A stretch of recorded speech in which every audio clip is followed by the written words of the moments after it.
the whole idea of a bunch of kids getting together and throwing their stick on the middle of the road and picking teams out, like, that seems to be gone by the wayside. I don't see road hockey. You don't see that kind of pickup stuff. And to me, when I think back when I was growing up, there was no emphasis on playing on the traveling teams. I can remember playing in the Coppercliff House League. Yeah, we went Saturday morning, played our game. Saturday afternoon for 4 or 5 hours, we were back on the road playing road hockey, and that's where everybody had fun. Nobody even talked about their game. No, they still don't. Yeah. So, but what happens now is very few kids get together to have this kind of fun sport. Everything they're doing now is organized, and everything is planned. And well, like, have we over planned and over organized? No, you know what I've seen. I've seen a lot now. Kids with backyard rinks, right? Parents are putting up back, and you know what? Some of these kids are out there like we were. Okay. They're out there from morning till night. You can't get them off there, and they're out there and they're playing. There's no referees, and you know what? I'm sure if you ask the parents if they don't hear any fighting. Yeah. You don't have to go out there and make up a fight. They'll take care of it. They take care of themselves. Yeah. And you know what? I'll say something.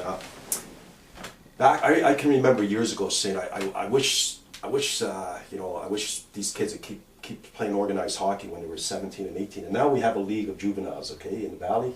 There's 4 teams, and I've gone out and watched those kids play hockey. There's no body checking, and it's an hour game. And man, oh man, the skill in that. Yeah. You see these kids with the skill, not skill level that they would have made it on TV, and some of these kids that played what we called C Division, Tier 2, the old Tier 2 or whatever. They might have come out of that as a younger kid, but you watch them at an 18 or a 19-year-old now, and they're probably carving out their own living, or maybe still going to school, and the skill level, unbelievable. And again, 4 teams, very hardly any like animosity on the ice. These kids, they were playing for fun. They're not playing to move on. Yeah. They've accepted that's where that's where they are, and they're still playing the game, and I believe that league is probably maybe grow by 2 more teams. I'm surprised there's not many more midgets in there, because first of all, it's only once a week. There's no practices. The kids don't need to practice at that age. It's just for fun. Cost is probably half the cost. I'm surprised to know there's not many more midgets in there because of that aspect. They don't have to worry about. And you know what? You know yourself. There was actually you wouldn't remember this, because I remember you. You had 1 year where you never had a practice. Am I right? I had I had practices, but you didn't have a regular practice. I had something like 92 games and 15 practices. Yeah. And you said the kids never missed, right? And I looked at that and I said, that's not my philosophy. No. But you know what?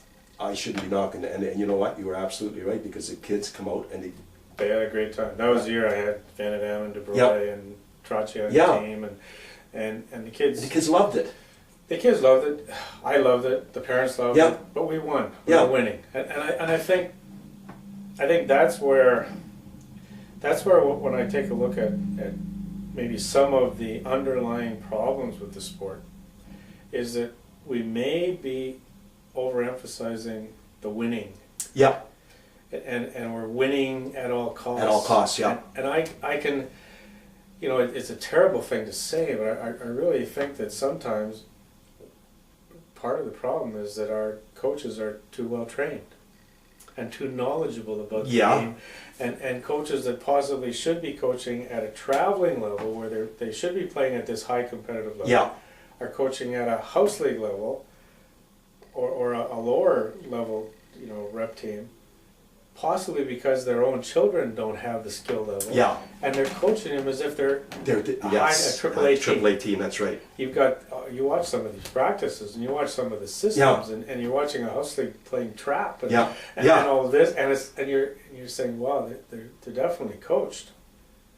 And you and I both know that if you were given a mediocre team, you could make them competitive.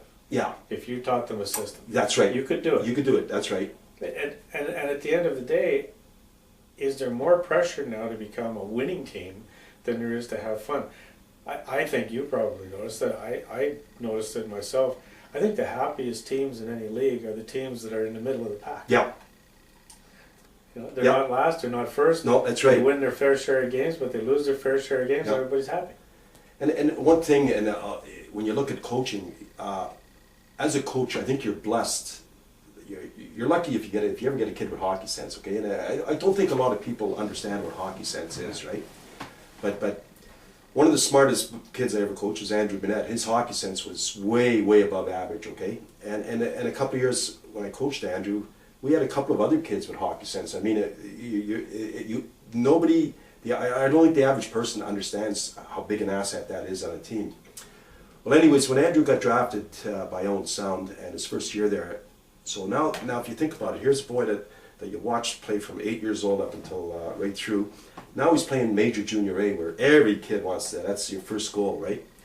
And I'd asked him, I said, Andrew, now that you're in the OHL, I said, how many players on that, well, you can only speak your team, but he could probably overlay for the whole league. How many kids have hockey sense now?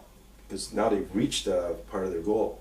I'm thinking about 90%, eh? He said not even half the kids that reached the OHL. And then I spoke to him in the NHL, and it is up around 85 or 90. It has to be, otherwise. But here's the thing. If you ever look over, I happen to look over. Just went back from, well, forget about the 60s, but let's say from since he started instigated the NHL draft, right? And if you look at all the drafts over the last 30 years, and just look after the first round, unless you're from Europe, where back then. They weren't going to get him anyway, so let's say a guy like Lindstrom might have got picked in the 8th round, but because he wasn't going to come over for about whatever number of years. But look at how many kids we've watched them at junior A level, and all of a sudden now it's their draft year, Team Canada our junior teams that we watch at Christmas time.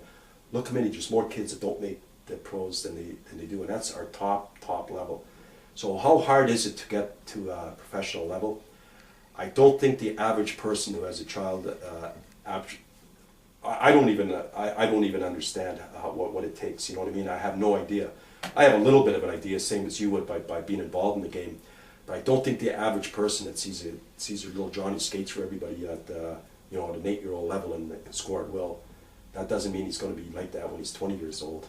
And again, what I always see when I look at a game now, and somebody says, "Geez, look at that little move." I said, "Yeah, you see that? That guy's going to be a doctor. That guy's going to build a bridge when he's older. This guy's going to be a lawyer." You know, that's what about the NHL player? Yeah, well, let's hope they all make. Where is he? You know, but we don't know how they're going to. There's a long time, and I think any sport now, if it's not very hard to put a smile on the kid's face. The kid could come into the dressing room. You've coached kids, they probably got mad at you, or that they don't see till later that the good that you're doing. Just like I'm sure, like a parent, we all punish our kids when they do something wrong. It's not to hurt them, it's to help them, and they don't do it again, sort of thing.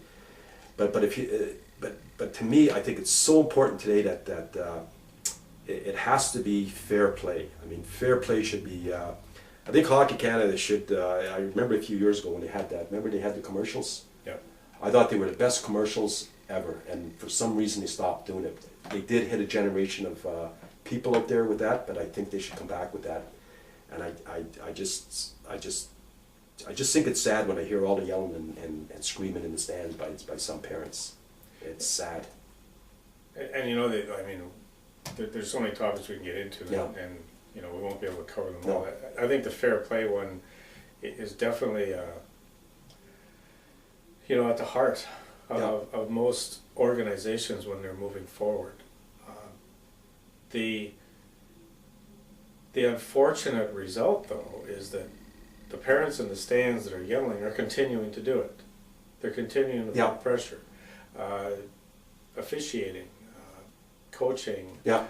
You're getting into situations now where there seems to be a desire to make the playing field unfair in some way. Like, how can you get an advantage over other people? And I mean, I was a parent whose kids had far better hockey skills than I ever did. Yeah. And I will admit, I live vicariously by watching my kids play. I can remember specifically going to hockey schools in the summertime when they first started to become big, And the main reason was so that my kids would look better at the beginning of the season when the tryouts were starting. Yeah. And they would be the ones that would possibly look better than kids who didn't get into the summer schools, and they would get picked for the team. And so if you just have a house league team, everybody, whether they had went to summer camp or not, after a month or so, they all became, they all kind of caught up. Yeah. But when you're picking teams over the course of 2 or 3 weekends, it's the first impression that counts. That is absolutely, it's the first impression. So you got to look good. Yeah, yeah. And you have to look good. So you end up finding parents who are doing an awful lot of things in order to get themselves in a position where politically they may gain favor or benefit for their kids, and it's. But maybe in the long run, it's like maybe we push your kids into. Let's say I get calls. What's a good hockey school to go to? And my ideas of a good hockey school, they're all great hockey schools. A hockey school. My oldest son I put into hockey school years ago, and I could not believe how we came out of that. I could not believe it. Stick handling. I was just totally amazed. Oh, they're great. So the next year I put my next year, because they're all a year apart, I put that, geez, I'm going to get 2 more kids like that. Well, no, it didn't happen. You only get out what you put in, right? Right. So my oldest son obviously had a bit of hockey sense. So he listened and he could pick up the instructions. The other 2, they didn't. That wasn't their forte, and I realized that. I said, no, it's not automatic. If you play in a AAA team, it doesn't mean you're a AAA player. You're playing. It means you made the AAA team. Yeah, that's all it means. You're a AAA player. You'll be AAA if you're on a lowest team. You'll stand. You know what I mean? Yeah. And I think sometimes parents might get the misconception today by overloading their kids, putting them in all these skating and this and that. They're going, well, you know what? Little boy might just be going in there to satisfy the parents, and at the end of the day, geez, he's going to get so tired of hockey. I mean, it's been happening in Toronto for years, so obviously it does work down there. And in the north now, it's coming where kids are playing up until June now, and the parents are spending the bucks on it, and good for them. And as long as the boys are enjoying it, I'm all for it. But they burn out, though. A lot of them burn out. You're absolutely right, and some will excel. But you know what? If that's your forte, it doesn't matter. I've seen a lot of kids too, though, that their skill level is great, but all they want is house league. Yeah, yeah. And the pressure to move those kids on is tremendous. It's on the kid, because it kind of defeats the fair play. You're right. Get a kid who can carry the puck around, and he should be at an upper level. Yeah. Maybe he just wants that atmosphere, but the parents and the organization, we tend to move kids up. Well, and so you could be the top line in house league, and you're moved up to become the third line. In the traveling team. You're not having fun. Yeah, and you're not having fun. That's the key right there. You're absolutely right. So I mean, you get into the principles, and you get into the fair play, and you get into developing yourself as well as you possibly can, and then you get the kids to say, I just want to have fun. Yeah. I like the game, but you're not going to let me like the game. No, so I'm going to leave the game. I'm going to leave the game. That's right. And I think after the age of 12 or 13, kids start to lose that cutesy type thing. Yeah. It's okay. I'm not having fun. I'm going to get out. I remember talking to a boy and he played rap hockey. He went back to house league, and I asked him how did you guys the coach did you all play fair? He says no. He said there was 2 kids that they would hardly play, right?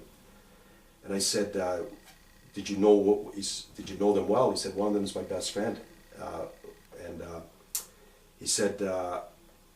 And we were talking about this, and he's telling me in his own words. He says, you could really tell when they walked into the dressing room before the game, their heads were down. And I said, geez, that when I heard him say that, 12-year-old boys, I felt so sad. And I said, you know what? I said, would you ever go up to the coach and tell him that? No. Well, they wouldn't know how, but you know what? And then they'd be worried, what's the coach going to do, right? And I said, geez, that's sad when your own. There's a teammate seeing that, and the coaches don't even see that. These 2 kids come into the dressing room every day, and they don't know how much ice they're going to get. That is sad. And you know what I believe? I believe that the coach that does this, if it ever happened to his kid, he'd be the first one to be all over the coach. And that's that double-edged sword that I just hate, and that's sad. I just don't think. I think in the rep hockey, I think there should be more more hands-on by the people in charge. Like if you're a convener, you should be more, like I'm a convener out in the Valley, and last year I had 12 novice teams, and I'm there every week. They all know me. That's such a fun level, though. Yeah, it's great. It's fantastic. And you know what? The parents, if there's anything wrong, they come and tell me, and because I tell them at the beginning of the year, I want it, your son, if he's getting sat on the bench, I want to know about it, you know. And sometimes I'll go out and watch a game, Bob, and I don't know if the kid's on or not, because I'm not watching that. I'm just out there watching, enjoying watching the game. And if somebody's shortening their bench, which I don't know how you do it with 2 lines, but you know, and you always hear 2 or 3 different sides of the story. But when I go out and watch, it's a totally different side. And you know what? For the most part, it's the parents are awesome. And they're awesome in the Valley. They're awesome in the Guard. They're awesome in the house league level all over. And again, as soon as you get onto a level playing field, and I'm going to go back to the Renegades and Valley East Minor Hockey, our tournaments are now, they're just going through the roof right now. Like Valley East Minor Hockey tournament last year in our young groups, we went up a record 74 teams from Tykes to novice, and out of those 70, over 50% of them reached the championship game. I mean, that's unheard of, right? The Renegades, we run around 45-47% of the teams go to a championship game. How many tournaments do you go to? And there might be 16, let's say. You're playing at a certain level in your championship. Yeah. We open up doors, A, B, C, consolation. You know, you have a good shot, and you get to those not by waiting in the stands hoping somebody beats somebody by 10 goals so you get in the back door. You lose a certain game, you're gone. You're in or you're out.